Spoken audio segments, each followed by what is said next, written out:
দেখেন, মানে আমার বাবার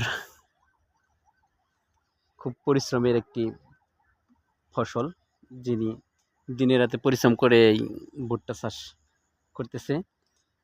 হয়তো ভবিষ্যতে কার পেটে যাবে জানি না, যদি আল্লাহ পাক ভালোভাবে এগুলো উৎপাদন করে। এজন্য যে যেখানে থাকি সমস্যা নেই, আমরা পৃথিবীর যে কোনো কৃষককে সম্মান করি।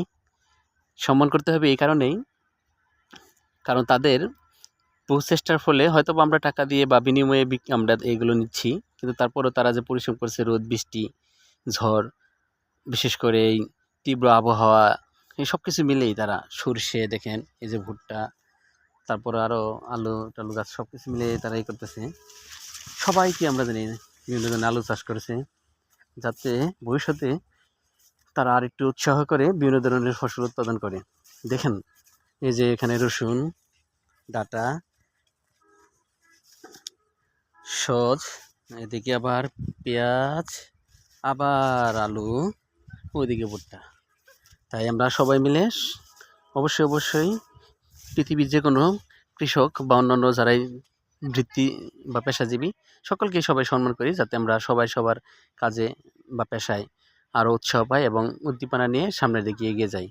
বিশেষ করে আমরা বাংলাদেশের মানুষ, একটি তৃতীয় বিশ্বের দেশ। এই দেশটাকে যেভাবে আমাদেরকে সামনের দিকে এগিয়ে নিয়ে যেতে হবে, কারণ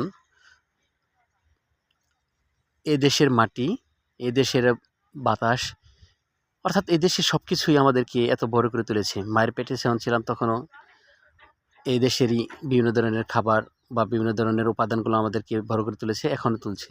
এদেশের শিক্ষা প্রতিষ্ঠান, এদেশের বিভিন্ন ধরনের যানবাহন, মানে সব কিছু মিলে আমাদেরকে এত বড় করে তুলেছে। এই জন্য আমরা সবাই অবশ্যই ঋণী। সে ডাক্তার হোক, ইঞ্জিনিয়ার হোক, বা টিচার বা শিক্ষক হোক, বা অন্য কিছু হোক, যাই হোক, সবাই আমরা ঋণী। সুতরাং আমরা সবাই মিলে এদেশের সবাইকেই সম্মান করব, যাতে এ দেশটাকে আমরা সুন্দর করে গড়ে তুলতে পারি। আমার অনুরোধ রইল যে আমরা যারা বিশেষ করে কৃষকের সাথে দেখা করব বা দেখা হবে, অবশ্যই তাদেরকে আমরা সম্মানের চোখে দেখব।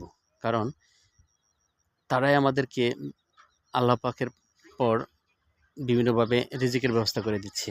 আল্লাহ পাকের সহায়তায়, মানে তার সাহায্যে। সবাই ভালো থাকুন, সুস্থ থাকুন। আল্লাহ হাফেজ।